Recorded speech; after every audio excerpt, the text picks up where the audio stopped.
Hello students, in today's lecture we are going to discuss software project management.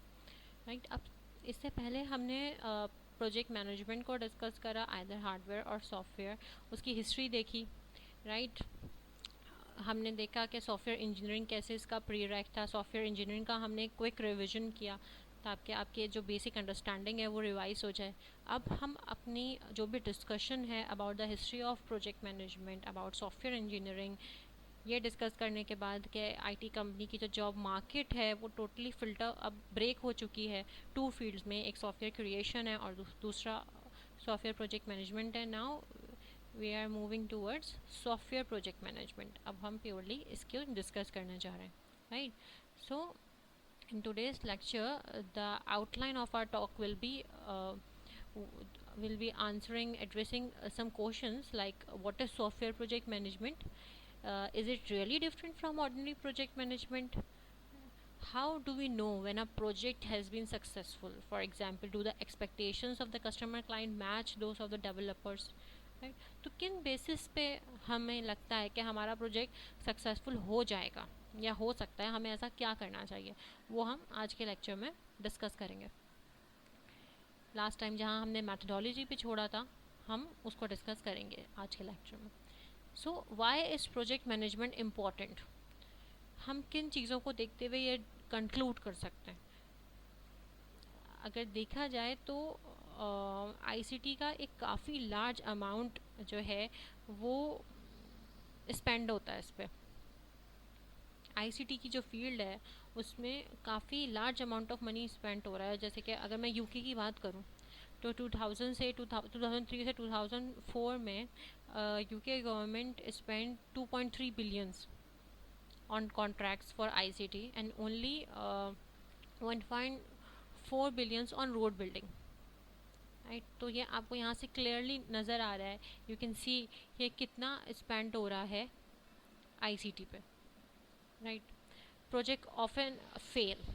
ऐसा नहीं है कि project successful होते हैं. Standard group claim only a third of ICT projects are successful. 82% were late and 43% exceeded their budget. ये problem है. सो ये problem आया क्यों? देखिए ना, अमाउंट तो पैसे तो बहुत इसमें जा रहे हैं आपके. ICT contracts are taking a lot of money but there is failure. Why? तो रीज़न क्या है इतना फेल होने का? क्योंकि प्रॉब्लम फेल होने का रीज़न मेन क्या है कि 82% प्रोजेक्ट्स लेट हो गए और 43% ने अपना बजट ही एक्सीड कर दिया. क्यों? क्योंकि मैनेजमेंट नहीं थी, पुअर मैनेजमेंट थी. इन सब का जो कोर रीज़न है वो क्या था? Poor project management in these failures. Right? तो जब ये फील करा गया तो फिर ये भी फील किया गया कि अच्छा, जब प्रोजेक्ट मैनेजमेंट होगी ही नहीं तो आपका अच्छे से अच्छा प्रोजेक्ट आइडिया भी फेल हो जाएगा. क्यों? क्योंकि या तो वो लेट हो जाएगा जब उसकी स्केजुलिंग नहीं करेंगे, उसको प्लान नहीं करेंगे, या फिर वो बजट एक्सीड कर देगा क्योंकि आप रिसोर्सेज को ओवर यूटिलाइज कर जाएंगे. जब आपके पास प्लानिंग ही नहीं होगी तो आप रिसोर्सेज को एफिशिएंटली कैसे यूज़ करेंगे? Right? So moving forward, I want to clear that what is a project.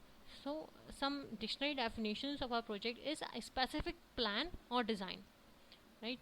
A planned undertaking, a large undertaking, for example the public works schemes, Longsman dictionary. So ये जो definitions हैं इसमें अगर आप गौर करें तो इन सारी डेफिनेशंस में प्रोजेक्ट के जो की पॉइंट्स हैं ना वो क्या है? प्लानिंग और प्रोजेक्ट और आपके प्रोजेक्ट का साइज़. राइट? कि आप प्रोजेक्ट है ही वो जो प्लान्ड हो. अब जब आप प्रोजेक्ट को प्लान ही नहीं करते तो प्रोजेक्ट फेल ही होगा, सक्सेसफुल होगा कैसे? राइट? प्लान हो किस बेसिस पे? प्रोजेक्ट के साइज़ की बेसिस पे. तो प्रोजेक्ट को प्लान करना as per the size is project management. Right? So अगर मैं देखूँ जॉब वर्सेस प्रोजेक्ट्स, एक डायग्राम है ये आपके सामने. Jobs, projects, exploration. देखिए, जब भी आप एक्सप्लोर, जितना ज़्यादा आप एक्सप्लोरेशन की तरफ जाएंगे ना उतना ज़्यादा अनसर्टेनिटी आएगी. राइट? और जितना ज़्यादा आप जॉब की तरफ जाएंगे उसमें उतनी ज़्यादा सर्टेनिटी, क्योंकि आप रूटीन की बात कर रहे हैं. देखिए, आप कहीं जॉब करते हैं, आप रोज़ वहाँ जाएंगे, जैसे ही एंटर होंगे आप वहाँ साइन इन करेंगे, जाके अपनी सीट पे बैठेंगे, अपने टास्क परफॉर्म करेंगे. देन एक टाइम आएगा जब आपके वो टास्क पूरे हुए ना हो, आपके जाने का टाइम आ गया होगा 9 to 5 की जॉब में, तो अपनी सीट से उठेंगे, वहीं जाएंगे जहाँ से आपने साइन इन किया था, वहीं जाके साइन आउट करेंगे, वहाँ से चले जाएंगे। फिर अगले दिन सुबह जब 8 बजेंगे तो आप फिर से वहाँ आ जाएंगे, आप साइन इन करेंगे, जाके अपनी चेयर पे बैठ जाएंगे, अपने टास्क परफॉर्म करेंगे। टास्क कंप्लीट होते हैं या नहीं होते, कुछ वेल डिफाइंड टास्क आप परफॉर्म करेंगे। जैसे ही आपके टाइम पूरा हो जाएगा, 5 आवर्स पूरे हो जाए, 9 आवर्स पूरे हो जाएंगे या 8 आवर्स पूरे हो जाएंगे, जो भी आपके डेसिग्नेटेड आवर्स हैं, आप अपनी चेयर से उठेंगे, जाएंगे, फिर वहीं जाके साइन आउट करेंगे, घर चले जाएंगे। तो ये जो आपकी रूटीन है ना, ये जो आपकी रिपीटेटिव प्रैक्टिस है, repetition of a well defined and well understood task with very little uncertainty is job, right? But exploration is like finding a cure for cancer. अब जब आप कैंसर के लिए क्योर फाइंड करेंगे तो रोज़ आप नए तरह के एक्सपेरिमेंट करेंगे, लोग रोज़ आपके पास एक ऐसा आउटकम आ रहा होगा, कुछ ऐसे रिजल्ट्स आ रहे होंगे जो अनसर्टेन होंगे, जिनका आपको कोई अंदाज़ा नहीं होगा कि ऐसा रिजल्ट भी आ सकता है मेरे पास। तो project is in the middle. Project में कुछ एक्टिविटीज़ ऐसी होती हैं जिनको आप जॉब कह सकते हैं, और कुछ एक्टिविटीज़ ऐसी होती हैं जिनको आप एक्सप्लोरेशन कह सकते हैं। तो project exist in the middle of job and exploration. Some things in a project are very certain and some things are obviously uncertain, right? So what are the characteristics of project? जब तक आप projects को नहीं समझेंगे कि project क्या होता है, उसमें क्या करना होता है, उसकी डेफिनेशन क्या है, तब तक आप प्रोजेक्ट मैनेजमेंट को नहीं समझ सकते। A good project manager should have a clear understanding of a project. So a task is more project like if it is non routine, तब वो प्रोजेक्ट है। प्लान्ड, तब वो प्रोजेक्ट है। Aiming at a specific target, eight the and उसका कोई specific target हो जो उसको मीट करना हो, then we can say it as a project. Carried out for a customer, उसके कुछ इंटेंडेड ऑडियंस हो जो उस आइडिया में इंटरेस्टेड हो, तो वो प्रोजेक्ट है। Carried out by temporary work group, उसको कौन कर रहा हो, कोई टेम्प्रेरी वर्क ग्रुप कर रहा हो जो कंप्लीट होने के बाद कोई दूसरे प्रोजेक्ट पे काम करना शुरू कर दे, राइट? इन्वॉल्विंग सेवरल स्पेशलिज्म्स, उसमें कोई खास काम हो रहा हो, कुछ ऐसी एक्टिविटीज़ हो रही हो जिसके लिए वो इंटेंडेड हो। Made up of several different phases, right? उसमें कुछ डिफरेंट फेजेस इन्वॉल्व होते हैं, जिसमें कुछ सेट ऑफ टास्क होते हैं that are going to perform something that is required. Constrained by time and resources, project में ये नहीं होता कि इनफाइनाइट टाइम लगेगा या इनफाइनाइट रिसोर्सेज लगेंगे, उसकी कुछ लिमिटेशंस होती हैं कि 10 डेज़ में कंप्लीट करना है, 100 नंबर ऑफ पीसीज के ज़्यादा पीसीज ना लगें, 200 नंबर ऑफ आपके पास एम्प्लॉय से ज़्यादा एम्प्लॉयज़ ना हो, क्योंकि इतनी कॉस्ट हम बेयर नहीं कर सकते, राइट? लार्ज एंड और कॉम्प्लेक्स, कोई बड़ा आइडिया हो सकता है, कोई कॉम्प्लेक्स आइडिया हो सकता है। Okay, are software projects really different from projects?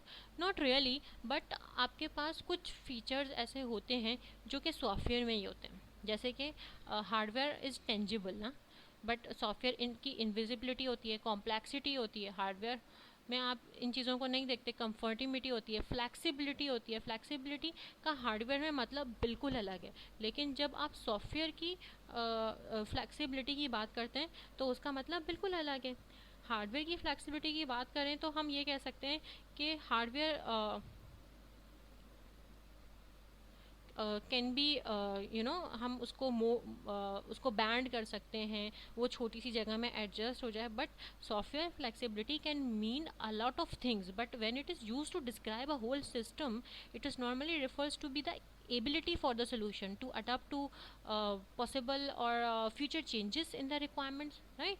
कि अगर अचानक से आपके पास रिक्वायरमेंट्स चेंज हो जाएं और आप उन रिक्वायरमेंट्स को अपने सिस्टम में इनकॉर्पोरेट करें, अपने सॉफ्टवेयर में इनकॉर्पोरेट करें, तो ऐसा ना हो कि आपका पूरा सॉफ्टवेयर ही हॉल्ट हो जाए, राइट? तो things are very change, some things are very change when you are talking about software, right? देखिए वही चीज़ फ्लेक्सिबिलिटी हार्डवेयर में अलग है कि हार्डवेयर छोटी सी जगह में आ जाएगा तो हम कहेंगे हाँ भाई फ्लेक्सिबल है, पोर्टेबल है। लेकिन जब आप सॉफ्टवेयर को पोर्टेबल बनाना चाहते हो तो पोर्टेबल मतलब वो डिफरेंट ऑपरेटिंग सिस्टम से भी रन हो जाए, एक ही सॉफ्टवेयर वो विंडोज से भी चले, ऑपरेटिंग सिस्टम पर भी चले, तो हम कहेंगे हाँ पोर्टेबल है, राइट?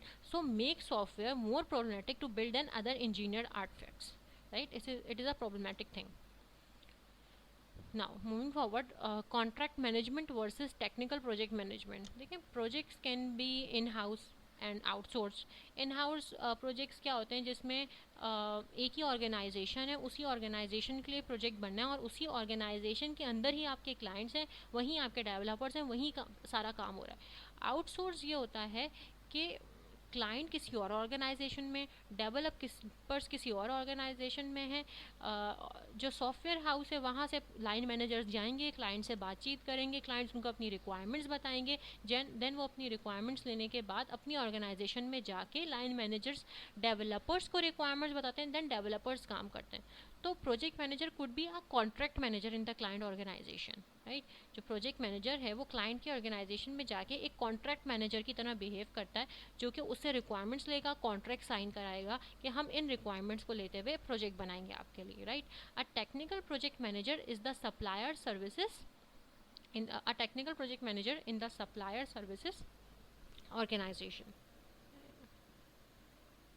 राइट. तो प्रोजेक्ट मैनेजर की जो है वो इस तरह से बिहेव करता है, आइदर इन हाउस और आउटसोर्स प्रोजेक्ट्स. अच्छा, ये एक काफ़ी अंडरस्टैंडेबल डायग्राम है, very simple diagram but important. It covers the activities covered by project manager in a very simple and precise words. देखिए, प्रोजेक्ट मैनेजर की जो सबसे ज़्यादा इम्पॉर्टेंट एक्टिविटी है वो है फिजिबिलिटी स्टडी. जितनी ज़्यादा प्रिसाइसली, जितनी ज़्यादा इंटेलिजेंटली फिजिबिलिटी स्टडी कोई भी प्रोजेक्ट मैनेजर करता है, उतना इंटेलिजेंटली वो अपने प्रोजेक्ट को प्लान कर सकता है. अगर आप फिजिबिलिटी स्टडी ही सही नहीं करेंगे तो आपको अपने प्रोजेक्ट की वर्थ ही नहीं पता होगी कि आपका प्रोजेक्ट कितना ज़्यादा अहम है, राइट. तो फिजिबिलिटी स्टडी में ये देखते हैं कि आपके प्रोजेक्ट की वर्केबिलिटी क्या है, कितना ज़्यादा आपका प्रोजेक्ट इम्पॉर्टेंट है आपकी ऑर्गेनाइजेशन के लिए या किसी दूसरी ऑर्गेनाइजेशन के लिए, कितना ज़्यादा इसकी मार्केट वैल्यू है. जब आप एक दफ़ा ये डिसाइड कर लेते हैं, अच्छा भाई मेरा प्रोजेक्ट वर्केबल है, इंटेंडेड ऑडियंस ऐसी है जो इस प्रोजेक्ट को ओन करना चाहती है, इस प्रोजेक्ट को यूज़ करना चाहती है, देन आप उसको प्लान करते हैं कि how do we do it, हम इस काम को कैसे करें, और at the end you do it and project will be executing. तो feasibility study is project technically feasible and worthwhile from business point of view, right. Planning is only done if the project is feasible, then execution is in execution you implement the plan, but plan may be changed as we go along, right. Plan आपका change हो सकता है during execution. Moving forward, this is the software development life cycle. यहाँ आप देखें कि requirements आपका एक phase है, then another phase is design, then phase 3 is code and test, then the fourth phase is when you actually installed the software, right. तो requirement analysis, इसमें architecture design है और रिक्वायरमेंट एनालिसिस है.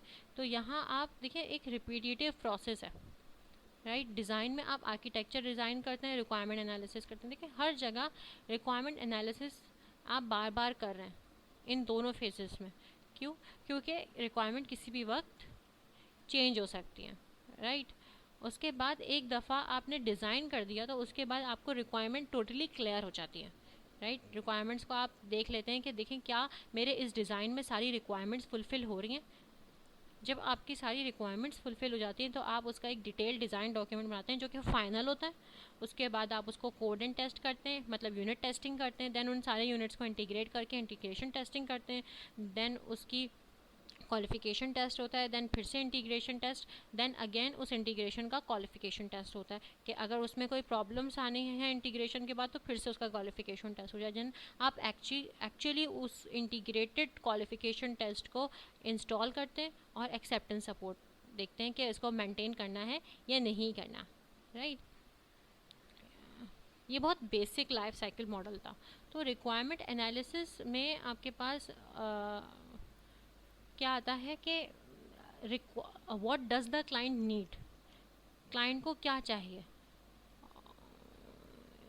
And in this analysis you will be converting customer facing requirements into equivalents that developers can understand, right. Analysis में आप उन requirements को ऐसे convert करते हैं कि developers समझ सकें. ये project management की responsibility होती है, right. अब रिक्वायरमेंट्स क्या कवर करती हैं, रिक्वायरमेंट्स फंक्शंस कवर कर रही होती हैं कि क्या क्या एक्टिविटीज़ प्रोजेक्ट परफॉर्म कर रहा होगा, आपका क्वालिटी कैसी होगी, और रिसोर्स की क्या कंस्ट्रेंट्स हैं कि इससे ज़्यादा कॉस्ट नहीं बढ़ानी है। अब देखिए जब वो कॉस्ट का कंस्ट्रेंट आपको बता देंगे ना, तो आप उस हिसाब से कंप्यूटर्स असाइन करेंगे, उस हिसाब से एम्प्लॉयज़ असाइन करेंगे, उतने ज़्यादा एक्सपर्ट एम्प्लॉयज़ रखेंगे। अगर कॉस्ट उन्होंने हाई रखी है तो आप फिर हाईली एक्सपीरियंस लोग रखेंगे। अगर कॉस्ट लो है तो कुछ लोग एक्सपीरियंस होंगे, कुछ लोग फ्रेश होंगे, क्योंकि फिर आप उतनी पे नहीं कर सकते, राइट। तो all these things are the responsibilities of project manager. अच्छा, आर्किटेक्चरल डिज़ाइन में क्या होता है, architectural design based on system requirements defines components of systems के हार्डवेयर क्या होगा, सॉफ्टवेयर क्या यूज़ हो रहा होगा, ऑर्गेनाइजेशन में किस तरह से चीज़ें हो रही होंगी, software requirements will come out of this, right.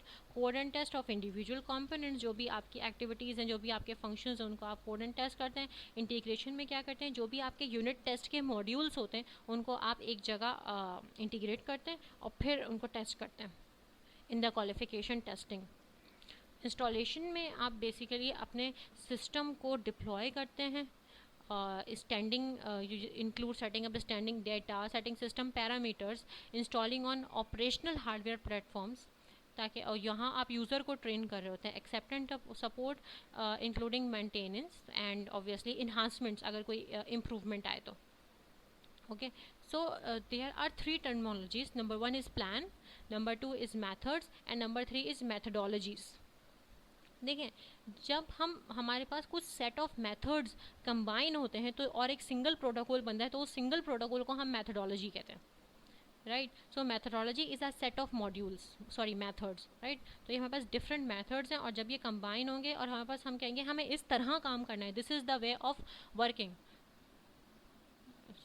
Plus ये हमारा प्लान है और ये उस प्लान के बारे में हमारे पास कुछ कॉन्टेक्स्ट, कुछ मटेरियल अवेलेबल होगा। प्लान क्या है कि हर एक्टिविटी की स्टार्ट और एंड डेट क्या है और उस एक्टिविटी पे कौन सा स्टाफ काम कर रहा है, कितना स्टाफ काम कर रहा है, उसमें क्या रिसोर्सेज अवेलेबल हैं हमारे पास, किन रिसोर्सेज को यूज़ करते हुए हमें वो पर्टिकुलर काम करना है, इज़ द प्लान, राइट। तो इस पिक्चर से ये सारी टर्मिनोलॉजीज आपको बहुत ज़्यादा क्लियर हो जाएंगी, रादर देन मैं यहाँ में सिर्फ इनकी डेफिनेशंस लिख देते हैं। Okay, moving forward, now some ways of categorizing projects. Distinguishing different types of project is important as different types of tasks need different project approaches.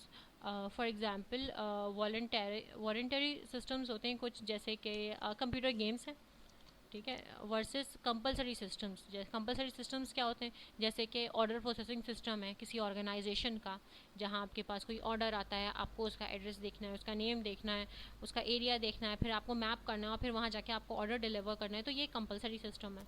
कुछ सिस्टम्स होते हैं इंफॉर्मेशन सिस्टम्स, वो एम्बेडेड सिस्टम्स से बिल्कुल अलग होते हैं, राइट। वहाँ इन्फॉर्मेशन सिस्टम्स में इन्फॉर्मेशन एक्सट्रैक्ट होती है, डेटाबेस अलग होता है। एम्बेडेड सिस्टम्स में ऐसा कुछ नहीं होता कि अलग से डेटाबेस है फिर वहाँ से इन्फॉर्मेशन एक्सट्रैक्ट हो रही है, नहीं। एम्बेडेड सिस्टम फुली वहीं उसकी सारी डेटा शीट्स होती हैं जहाँ आपको पिन कॉन्फ़िगरेशन पे फोकस करना होता है।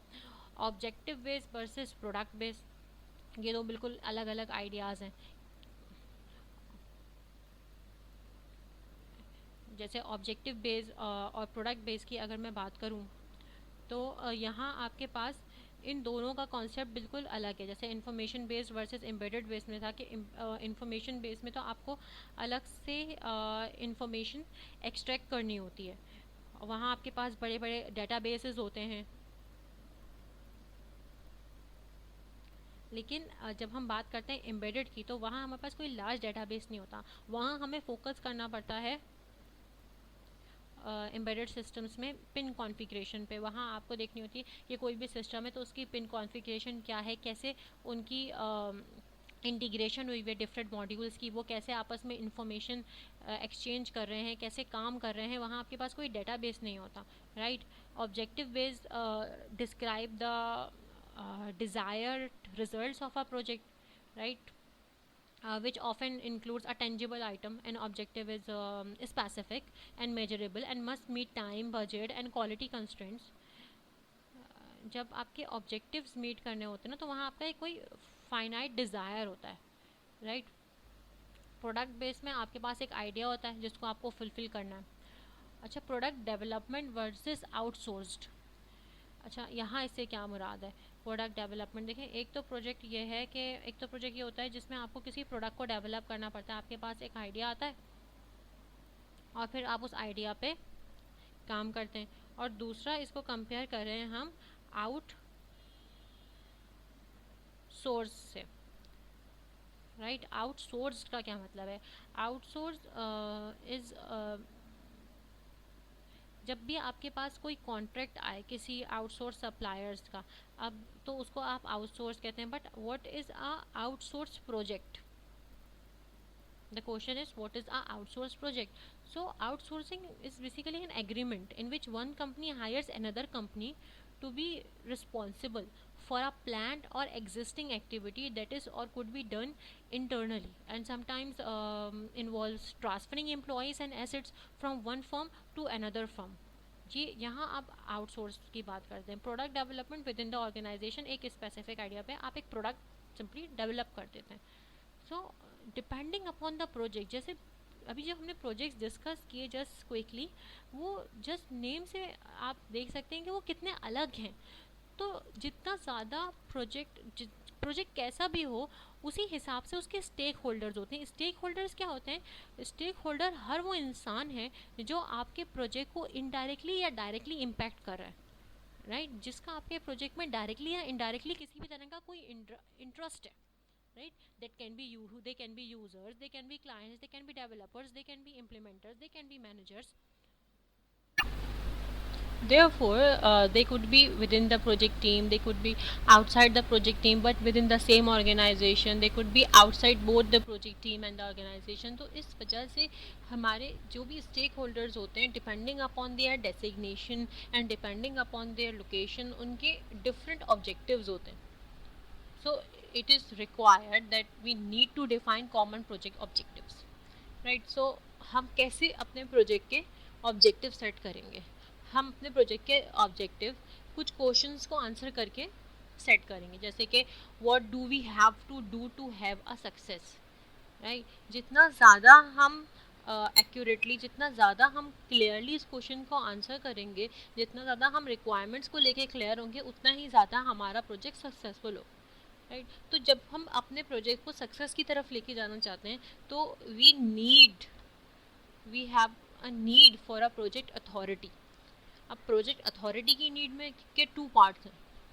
सबसे पहली बात कि आप प्रोजेक्ट के स्कोप को सेट करें, वो प्रोजेक्ट अथॉरिटी, राइट। और वो प्रोजेक्ट अथॉरिटी कौन होता है? Project manager, obviously, right. जिसके क्या टास्क होते हैं, वो क्या सेट करेगा? प्रोजेक्ट का स्कोप सेट करेगा और उसके लिए कॉस्ट ना सिर्फ अप्रूव करवाएगा बल्कि एलोकेट भी करेगा, राइट।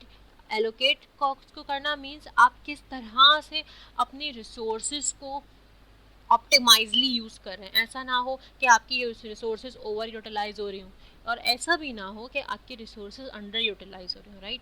रिसोर्सेज की प्रॉपर एलोकेशन और इस बात की कंपनी से अप्रूवमेंट लेना कि हम इन रिसोर्सेज को इस कॉस्ट के साथ यूज़ कर रहे हैं। हम और रिसोर्सेज का मतलब सिर्फ ये नहीं है कि आप नंबर ऑफ़ पीसीज असाइन करवा रहे हैं या कोई एक बड़ी बैंडविड्थ कंपनी से एलोकेट करवा रहे हैं अपने लिए। नो, रिसोर्सेज में वो नंबर ऑफ़ स्टाफ भी आ जाता है, वो नंबर ऑफ़ प्रैक्टिशनर्स भी आ जाते हैं, नेटवर्क इंजीनियर्स भी इन्वॉल्व होते हैं, टीम लीडर्स भी इन्वॉल्व होते हैं, जो उस प्रोजेक्ट का डायरेक्टली या इनडायरेक्टली पार्ट होंगे, right. Could be one person और a group. So when you are setting objectives, तो आपके पास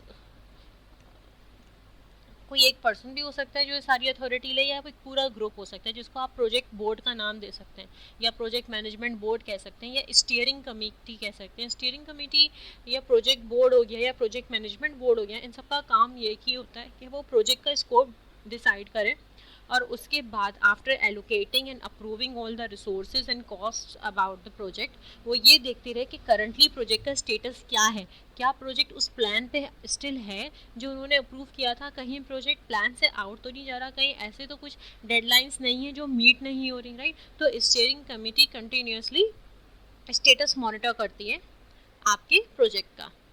Now moving forward, the same topic of objectives.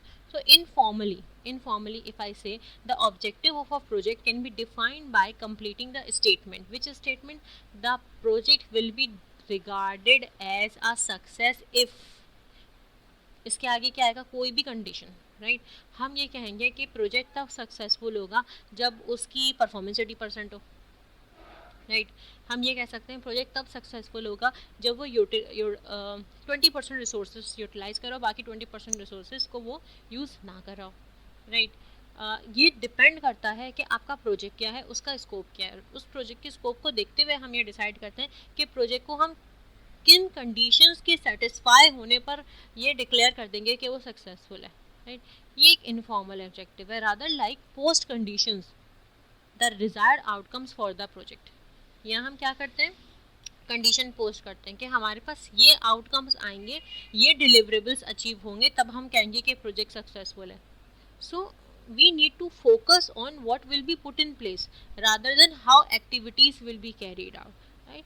तो अगर आपको एक्चुअली एक सक्सेसफुल प्रोजेक्ट चाहिए तो आपका फोकस ये करना है कि आपको काम क्या क्या करना है, रादर देन आपको काम टाइम पे करना है, रादर देन आप ये देखें कि एक्टिविटीज़ को कैसे लेके चलना है, एक्टिविटीज़ क्या होंगी, वो कैसे चलेंगी। नहीं, आपको उन एक्टिविटीज़ की डेडलाइन सेट करनी है, उनको अपने पर्टिकुलर स्केड्यूल पे कंप्लीट करना है। You need to focus on what will be put in place. Okay, now objectives should be smart. अच्छा, यहाँ स्मार्ट से क्या मुराद है, आपके ऑब्जेक्टिव्स क्यों स्मार्ट होने चाहिए। अब वो स्मार्ट ऑब्जेक्टिव्स क्या होते हैं, स्मार्ट ऑब्जेक्टिव्स वो होते हैं जो वेल डिफाइंड हो सबसे पहले तो, right. They should be well defined, ऐसा ना हो ऑब्जेक्टिव की टर्मिनोलॉजी ही कंफ्यूज कर दे, उसमें कुछ ऐसी टर्मिनोलॉजीज इंट्रोड्यूस कर दें कि वो सेल्फ कंफ्यूज हो। नहीं, you need to be very specific, right. Measurable हो, ऐसा ना हो कि आप कहें परफॉर्मेंस हाई चाहिए, राइट। ऐसी स्टेटमेंट्स आ जाती है ना कि आपका कस्टमर कहता है मुझे परफॉर्मेंस हाई चाहिए, अब अकॉर्डिंग टू द कस्टमर वो समझ रहा है कि हाई परफॉर्मेंस मतलब 90%, और according to you as a engineer आपको लगता है कि भाई 80% performance is very good performance. High performance आपके अकॉर्डिंगली 80% है, और हाई परफॉर्मेंस आपके कस्टमर के अकॉर्डिंग हो सकता है 95% हो। तो जब आप उसको 80% वाला प्रोजेक्ट डिलीवर करते हैं तो वो तो कहता है मुझे तो ये परफॉर्मेंस हाई नहीं है मेरे अकॉर्डिंगली।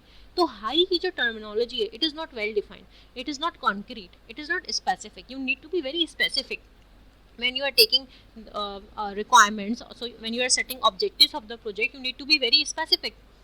तो ये तो स्पेसिफिक बात नहीं हुई, राइट। तो अगर आप स्पेसिफिकली बोलेंगे कि जब आपका कस्टमर आपसे कहता है कि मुझे हाई परफॉर्मेंस चाहिए, so you need to ask to the customer कि कितनी हाई, 70%, 80%, वो आप उसी वक्त जॉट डाउन करें, ताकि आपकी जो ऑब्जेक्टिव्स आप सेट करें अपने प्रोजेक्ट के लिए, दे will be specific, they will B concrete, they will be well defined, right. The second word of SMART is M, which means measurable.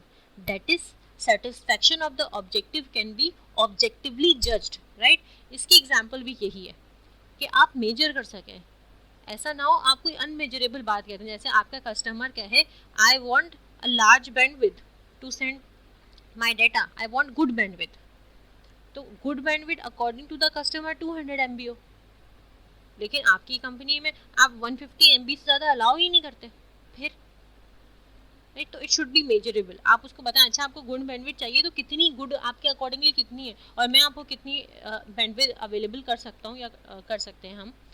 So A, achievable, this is a very important thing.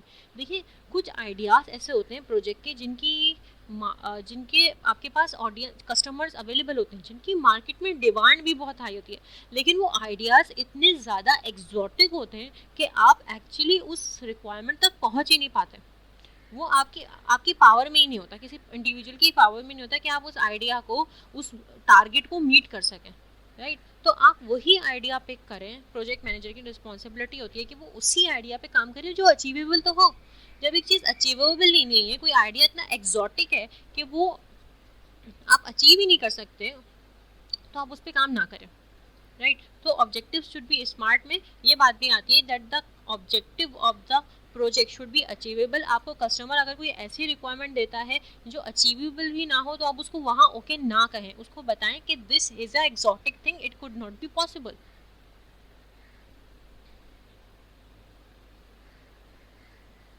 आपके लिए जब possibility हो, आप वो काम कर सकते हो, with in the power of the individual हो, आप उस टारगेट को मीट कर सकते हो, तभी आप उस ऑब्जेक्टिव को पिक करें। The second last is R, relevant. The objective must be relevant to the true purpose of the project. अच्छा, अब एक मसला ये भी होता है कि हमारा कस्टमर जो है कभी कभी हमें ऐसी रिक्वायरमेंट्स देता है अपने आइडिया को लेके जिसका प्रोजेक्ट के साथ कोई कंसर्न ही नहीं होता। The requirements are sometime very irrelevant. तो क्या होता है, जब हमारी रिक्वायरमेंट्स इररेलेवेंट हैं तो उससे ऑब्वियसली प्रॉब्लम्स क्रिएट होंगी, उससे आप टारगेट तक पहुंच ही नहीं पाएंगे। सो उसका कनेक्शन होना चाहिए प्रोजेक्ट से। जो आप जब आप ऑब्जेक्टिव सेट करें तो उन ऑब्जेक्टिव्स का प्रोजेक्ट से कनेक्शन, वो कनेक्ट करे किसी ना किसी बात को, राइट। रेलिवेंसी क्या है? Relevancy is when a thing we can say a thing to be relevant when it is closely connected और appropriate to what is being done और considered, right, appropriate to the current time period or circumstances of contemporary interest, I can say. So जब वो आपके interest का part ही नहीं है, वो connected ही नहीं है, अप्रोप्रिएट ही नहीं है, तो आप उस रिक्वायरमेंट को ना लें। उस ऑब्जेक्टिव को, जो भी ऑब्जेक्टिव आप सेट करें, it should be relevant, it should be connected somehow, right. The last one is the most important is T, which is time constraint. जब भी आप किसी प्रोजेक्ट पे काम करते हैं, सबसे पहला ऑब्जेक्टिव जो आप सेट करेंगे एक्टिविटीज़ को देखते हुए, वो यही होगा कि आपकी अच्छा ये एक्टिविटीज़ हैं, तो इस प्रोजेक्ट में जो आप एक्टिविटीज़ परफॉर्म करने जा रहे हैं या जो फंक्शंस परफॉर्म करने जा रहे हैं उसमें कितना टाइम लगेगा, उसको स्केड्यूल करें। जितना ज़्यादा आप अपने रिक्वायरमेंट्स को देखते हुए अपनी एक्टिविटीज़ को, अपने फंक्शंस को स्केड्यूल करेंगे, उतना ही ज़्यादा आप उस आइडिया को लेके क्लियर होंगे, राइट, और उतना ही ज़्यादा आपके टास्क ऑटोमेटिकली अचीवेबल होंगे, right. So time constraint should be defined, right, there is a defined point in time by which the objective should be achieved। ये आपको प्रॉपरली स्केड्यूल करना होता है एज फार एज जैसी आपको अपनी एक्टिविटीज़ का आइडिया होता है कि अच्छा ये एक्टिविटीज़ हैं, ये एक्टिविटीज़ हैं जो डिपेंडेंट हैं, कुछ एक्टिविटीज़ ऐसी होती हैं जो इंडिपेंडेंट होती हैं, तो इन सारी एक्टिविटीज़ को एट द एंड कंप्लीट होने में कितना टाइम लगेगा, हम इस पर्टिकुलर ऑब्जेक्टिव को कितने टाइम में अचीव कर लेंगे। Okay, moving forward, goals and सब ऑब्जेक्टिव। अच्छा, एक तो होते हैं ऑब्जेक्टिव्स, इसके अलावा उन ऑब्जेक्टिव्स के भी कुछ ऑब्जेक्टिव्स होते हैं जिनको गोल्स या सब ऑब्जेक्टिव्स कहते हैं, right. So there are steps along the way to achieving the objective. Informally this can be defined by completing the sentence. To reach objective X the following must be in place. हम ये कहते हैं कि अगर हमें कोई objective x reach करना है तो उसके लिए कंडीशन ए सेटिस्फाई हो, कंडीशन बी सेटिस्फाई हो, कंडीशन सी सेटिस्फाई हो। अब वो कंडीशन कुछ भी हो सकती है। किसी में ये हो सकता है ए में कि भाई टाइम जो है ना वो 10 डेज में project, short small project 10 days में कंप्लीट हो जाए। बी ये हो सकता है कि 5 नंबर ऑफ एम्प्लॉय से ज़्यादा इस पर काम ना करें। सी हो सकता है कि इस प्रोजेक्ट पे काम करने के लिए हमें सिर्फ नेटवर्क इंजीनियर्स की ज़रूरत है, it is purely a networking project, right. तो ये कंस्ट्रेंट होंगे कि अगर ये है तो फिर हाँ प्रोजेक्ट सक्सेसफुल है। Okay, continue with often a goal can be allocated to an individual. ज़रूरी नहीं है पूरी टीम काम करे, किसी एक को भी हम टास्क परफॉर्म करने के लिए दे सकते हैं जब हमारा प्रोजेक्ट स्मॉल हो, right. Individual might have the capability of achieving goal on their own but not the overall objective। for example, जैसे ओवरऑल ऑब्जेक्टिव हमारा ये है कि हमारे सॉफ्टवेयर प्रोडक्ट से जो है ना यूज़र सेटिस्फाई हो जाए, राइट। लेकिन ये ओवरऑल ऑब्जेक्टिव होगा। एनालिस्ट का गोल क्या होगा कि रिक्वायरमेंट एक्यूरेटली वो एक्सट्रैक्ट करे। डेवलपर का गोल क्या होगा कि वो ऐसा सॉफ्टवेयर बनाए जो ट्रस्टेबल हो, जो रिलायबल हो, right. So depending upon the intended stakeholder, हमारा स्टेक होल्डर क्या, मैंने स्टेक होल्डर की डेफिनेशन क्या बताई थी? स्टेक होल्डर हर वो पर्सन होता है जो हमारे सॉफ्टवेयर को डायरेक्टली या इनडायरेक्टली इम्पैक्ट करे, राइट। और depending upon the stakeholder, हमने कहा था कि हमारी ऑब्जेक्टिव्स वेरी करते हैं, तो वही बात यहाँ पे इसकी एग्जाम्पल हो गई है कि जब ओवरऑल ऑब्जेक्टिव यूज़र सेटिस्फैक्शन है, हमेशा हर प्रोजेक्ट का ओवरऑल ऑब्जेक्टिव यही होता है कि हमारे सॉफ्टवेयर प्रोडक्ट से यूज़र सेटिस्फाई हो जाए। लेकिन जब आप एनालिस्ट की बात करें जो कि स्टेक होल्डर होगा, उसका गोल ये होगा कि वो रिक्वायरमेंट्स एक्यूरेट ले, रिक्वायरमेंट्स एक्यूरेटली डिफरेंट कस्टमर से क्वेश्चन आंसर सेशन के थ्रू ले या जिस तरह भी ले, वो रिक्वायरमेंट्स एक्यूरेट लेना चाहता है। और डेवलपर का ये गोल होगा कि वो जो भी सॉफ्टवेयर डेवलप करना चाह रहा है वो रिलायबल हो। What does reliability mean? Software reliability is defined as the probability of failure-free software operation for a specified period of time in a specified environment, right? So operation halt now इसका operate होता रहे software continuously within operation रहे. Okay, so measures of effectiveness, right. अभी तक हम ये discuss कर रहे थे कि ऑब्जेक्टिव्स को हम किस तरह से डिफाइन करते हैं, किस तरह से डिफरेंट स्टेक होल्डर्स के डिफरेंट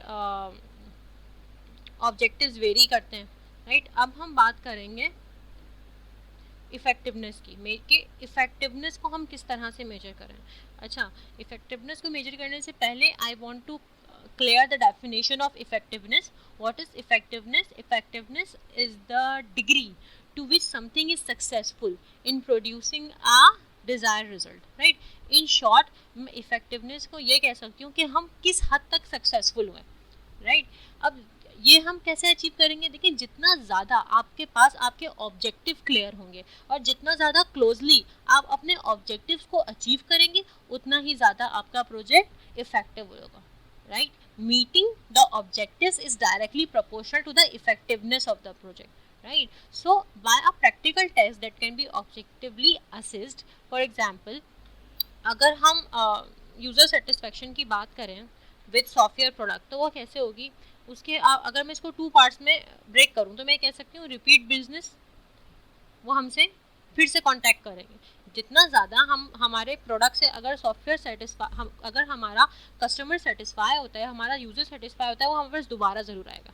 तो क्या होगा? इससे हमारा बिजनेस ग्रो करेगा, हम उसके साथ फिर से शेक हैंड कर सकते हैं, हम उसके साथ किसी और प्रोडक्ट पे काम कर सकते हैं, राइट. पहली बात तो होगी. दूसरा इफेक्टिवनेस उसकी क्या होगी कि हमारे पास नंबर ऑफ कंप्लेंट्स कम हो जाएंगे, राइट. अगर यूज़र सेटिस्फाई नहीं है तो हम कंटिन्यूसली कंप्लेंट्स की पोजीशन पे रहेंगे और हमारा हॉल्टिंग ग्राफ बढ़ता जाएगा. लेकिन अगर हमारा यूज़र सेटिस्फाई है तो हमारे पास complaints in the form of feedback आएगा और कंप्लेंट्स क्या हो जाएंगी? स्लो हो जाएंगे, राइट. तो these two are the examples of measures of effectiveness, कि हम कैसे मेजर करेंगे कि हमारा सॉफ्टवेयर कितना इफेक्टिव है, कितना ज़्यादा सक्सेसफुल हुआ है. वो हमें ऐसे पता चलेगा कि हम अगर हमारा यूज़र ऑब्वियसली अगर वो सेटिस्फाई है तो हमसे बिजनेस ज़रूर रिपीट करेगा, हमसे नेक्स्ट टाइम ज़रूर शेक हैंड करेगा.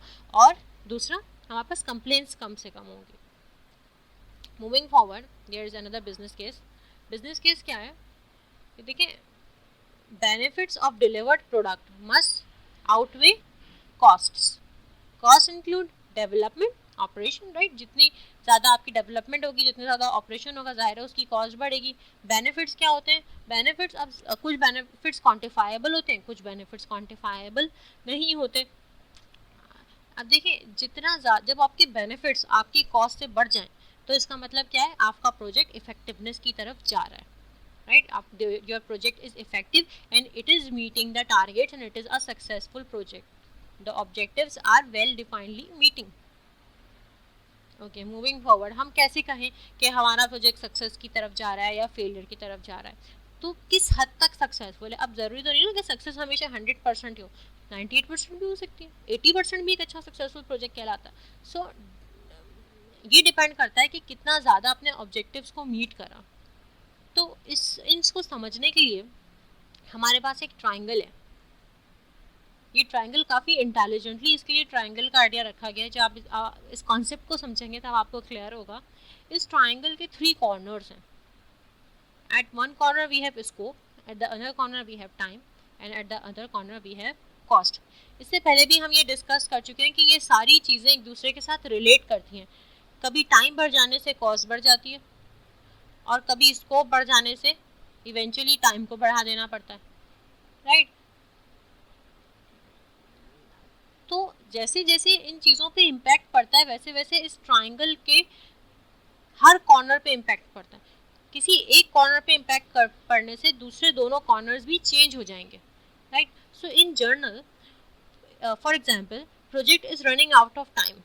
This can be recovered for by reducing scope और इंक्रीजिंग कॉस्ट्स, राइट. देखिए, एक प्रोजेक्ट है, उसको हमें 200 डेज में कंप्लीट करना था, बट हमें ऐसा लग रहा है कि हमारे पास टाइम कम है और काम ज़्यादा है. तो हम क्या करेंगे? जब हमारे पास टाइम आगे नहीं बढ़ा, हमें टाइम को थोड़ा कम करना है और टाइम बढ़ता चला रहा है, हमें उसको पीछे लेकर आना है, तो हम उसके स्कोप को कम कर देंगे, मतलब स्कोप की पोजीशन भी पीछे ले आएंगे। तो टाइम के कम होने से स्कोप भी इवेंचुअली कम हो जाएगा। और जब किसी प्रोजेक्ट का आप स्कोप कम करेंगे तो आपको दूसरा फैसला क्या करना है, आप ये करें कि आप ये सोल्यूशन निकालेंगे कि आपका टाइम जब कम लग रहा है तो आप उस प्रोजेक्ट के स्कोप को कम कर दें, एक पॉसिबिलिटी ये है। दूसरा ये है कि उसके स्कोप को उतना ही रखें लेकिन उसकी किसको बढ़ा दें, कॉस्ट को इंक्रीज कर दें। अब ये कैसे होगा, कॉस्ट इंक्रीज कर दें, ये ऐसे होगा कि जब आपको ज़्यादा काम करना है कम टाइम में तो आप उस पर नंबर ऑफ एम्प्लॉयज़ बढ़ा दें। पहले 10 लोग काम कर रहे थे, अब आप 20 लोग काम कराएं, तो इससे कॉस्ट बढ़ जाएगी। क्यों? क्योंकि उनको आपको पेमेंट करनी होगी ना, उनकी सैलरीज देनी होंगी। तो जब आप उनको ज़्यादा सैलरी देंगे तो वो कम टाइम में ज़्यादा काम करके देंगे। क्यों? क्योंकि आपने लोग बढ़ा दिए, या आपने लोग वही रखे, आपने उनके वर्किंग आवर्स बढ़ा दिया, आपने उनसे कहा आप ओवर टाइम करें तो तब भी आपको उनको एक्स्ट्रा पैसे देने पड़ेंगे, राइट। तो दो पॉसिबिलिटीज़ हैं कि जब आप टाइम की कमी है और आपको काम ज़्यादा करना है तो या तो आप काम कम कर दें, उस प्रोजेक्ट का स्कोप कम कर दें, ऑब्जेक्टिव्स कम कर दें, या फिर अगर आप स्कोप कम नहीं कर सकते, आपको हर सूरत उतना ही स्कोप रखना है, उतने ही ऑब्जेक्टिव्स फुलफिल कराने हैं, तो आप अपना कॉस्ट बढ़ा लें उस प्रोजेक्ट पे जो आपने लगाई है। तो similarly costs and scope can be protected by adjusting other concerns of the project triangle. बस इसी तरह हाँ ये प्रोजेक्ट ट्रायंगल चलता है कि कभी हम कॉस्ट को कम कर देते हैं या कभी हम स्कोप को कम कर देते हैं। They can be use interchangeably. Okay, other success criteria, these can relate to longer term less directly tangible assets। जैसे कि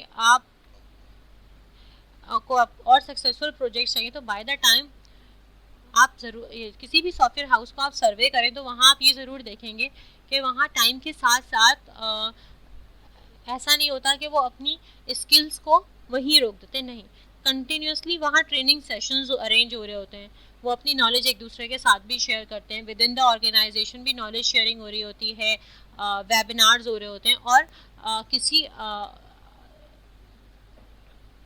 आउटसाइड ऑर्गेनाइजेशन से भी किसी को कॉल कर लिया जाता है कि वो आए और लोगों को ट्रेनिंग दे, राइट।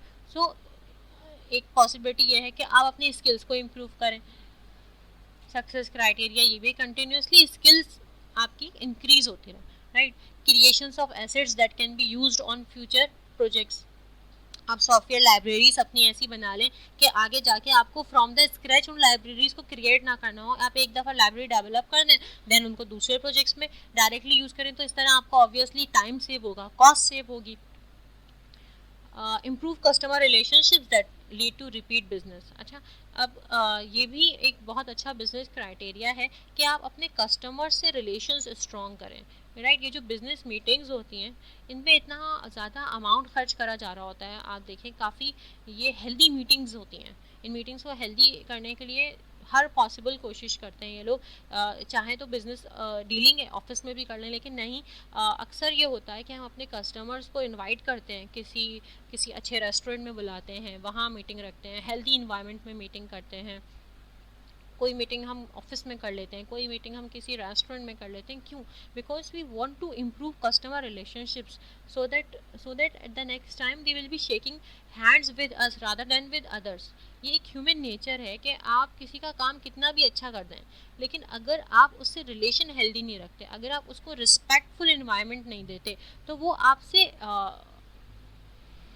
कोई नेक्स्ट डील करते हुए इतना ज़्यादा फ्री फील नहीं करेगा, राइट, इतना ज़्यादा फ्रेंडली नहीं होगा जब कोई चीज़, तो ये चीज़ हेल्दी नहीं होती, राइट। आपके लिए बहुत ज़रूरी है एज अ प्रोजेक्ट मैनेजर कि आप कस्टमर के साथ एक हेल्दी रिलेशनशिप मेंटेन करें ताकि वो आपसे नेक्स्ट टाइम बिजनेस करने में इंटरेस्टेड हो, right. Okay, moving forward, now we are talking about the definition of management है क्या? मैनेजमेंट का जो सर्कल है वो कुछ एक्टिविटीज़ के बीच घूमता है, जिसमें सबसे पहली तो बात आती है कि हमें करना क्या है, right, what is to be done, हमें काम क्या करना है, which is known as planning.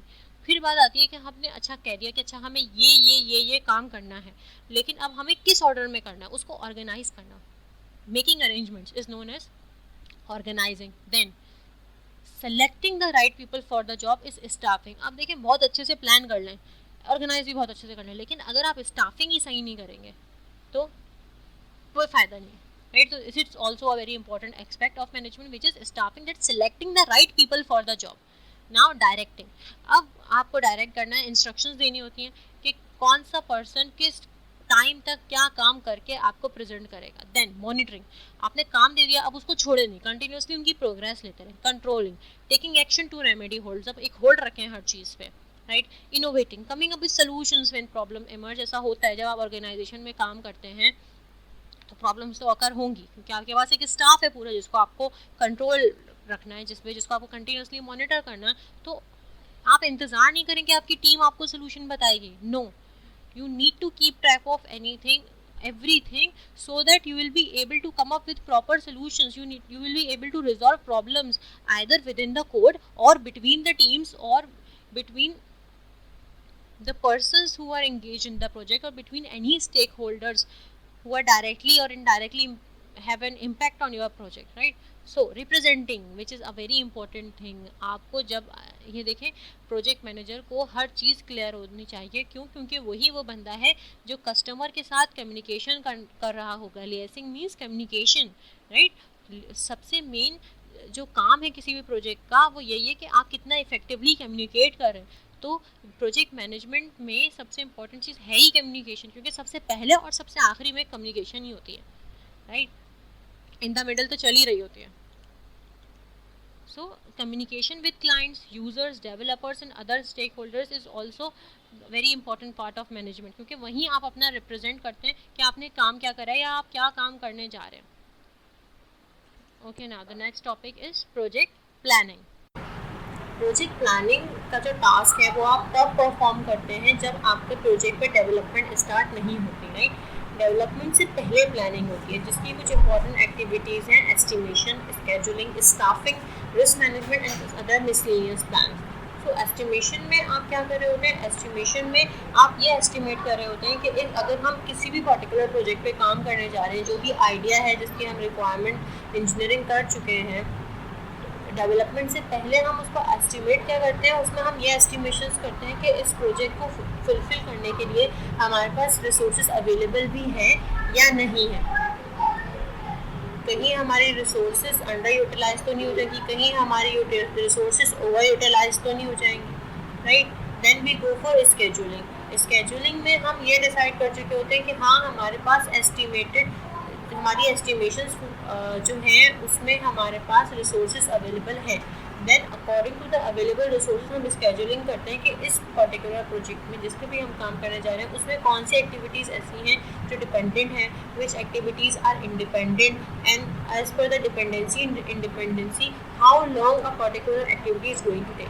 Right. फिर हम स्टाफिंग देखते हैं कि हमें इस प्रोजेक्ट के लिए किस तरह का स्टाफ रिक्वायर्ड है, कितना स्टाफ रिक्वायर्ड है, उनकी क्या सैलरीज होगी, वो सैलरीज हमारी कंपनी बेयर भी कर सकती है या नहीं कर सकती. फिर बात आती है रिस्क मैनेजमेंट की. रिस्क मैनेजमेंट भी आपके प्रोजेक्ट प्लानिंग का पार्ट होता है, डेवलपमेंट स्टार्ट होने से पहले होता है.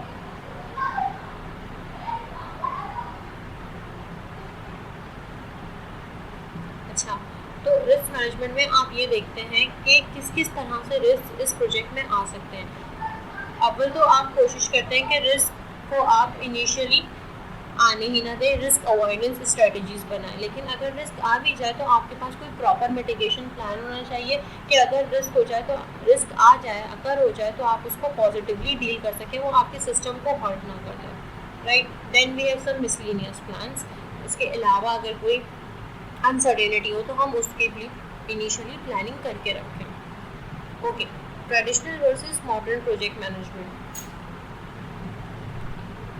एक तो होती है traditional project management and the other is modern project management. अच्छा, ये क्या है कि projects are increasingly being based on either tailoring some existing product और reusing certain prebuilt libraries. Right. हम यही कर रहे होते हैं ज़्यादातर कि जितने भी प्रोजेक्ट्स हैं हम या तो किसी एग्जिस्टिंग प्रोडक्ट को टेलर कर देते हैं या कोई पुरानी प्रोडक्ट की कुछ लाइब्रेरीज हम रीयूज़ कर रहे होते हैं. इससे हमारा ऑब्वियसली टाइम सेव होता है, हमारी रिसोर्सेज सेव होते हैं.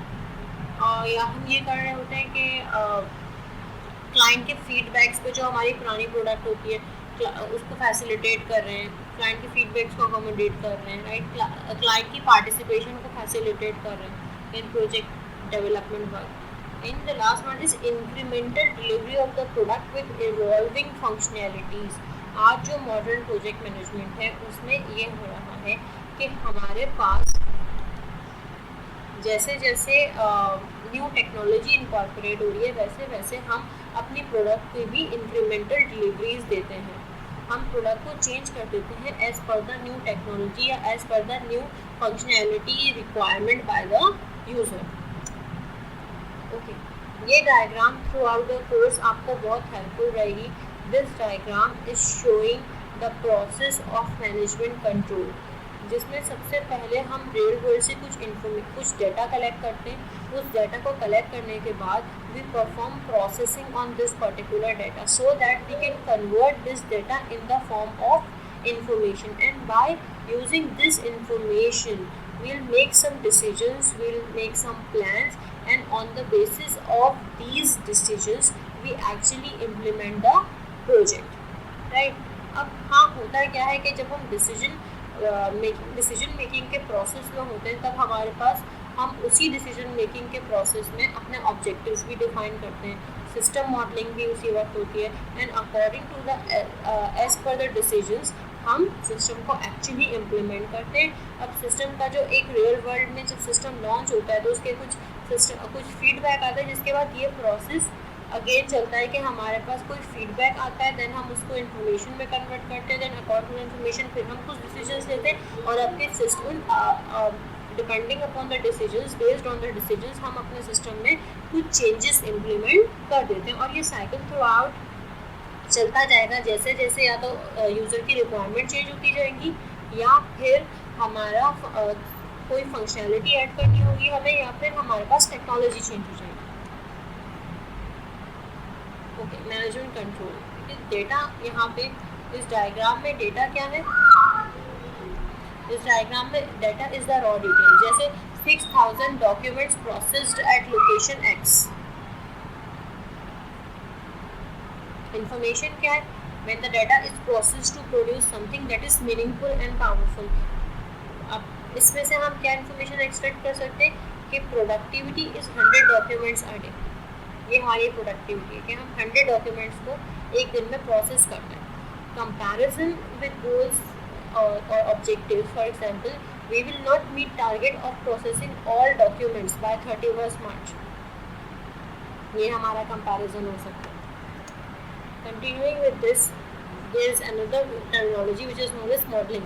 मॉडलिंग क्या होती है कि हमने जो भी हमारे प्रोबेबल आउटकम्स हैं, जो भी हमने डिसीजंस लिए उसके जो भी प्रोबेबल आउटकम्स हैं कि अच्छा इस डिसीजन पे ये पॉसिबिलिटीज़ हैं तो उस पर काम करें। फॉर एग्जांपल अभी एग्जांपल से क्लियर होगा, if we employ 2 more staff at location X, how quickly can we get the documents processed, right. देखिए हमारे पास प्रॉब्लम क्या आ रही थी कि जब हमने कंपेयर किया अपने गोल्स को तो हम टारगेट पे नहीं पहुंच रहे थे।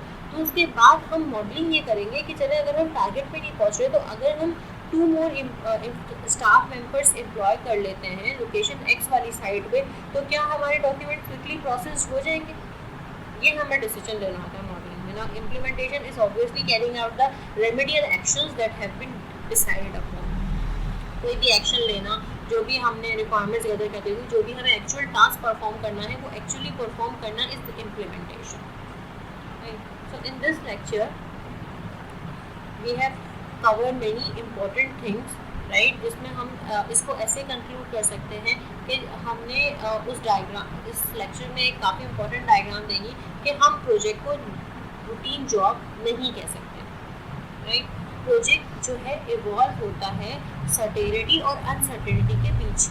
मीन्स प्रोजेक्ट्स में कुछ चीज़ें काफ़ी सर्टेन होती हैं और कुछ चीज़ें काफ़ी अनसर्टेन होती हैं, right. Majority of the things are uncertain but many things are certain.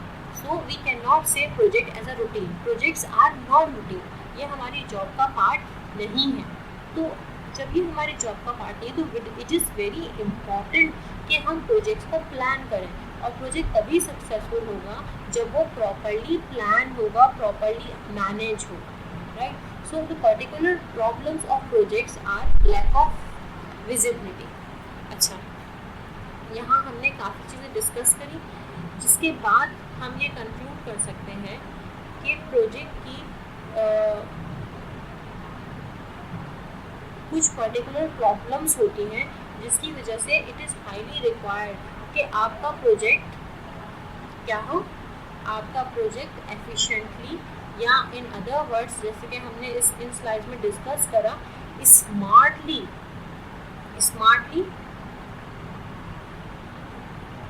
Manage हो।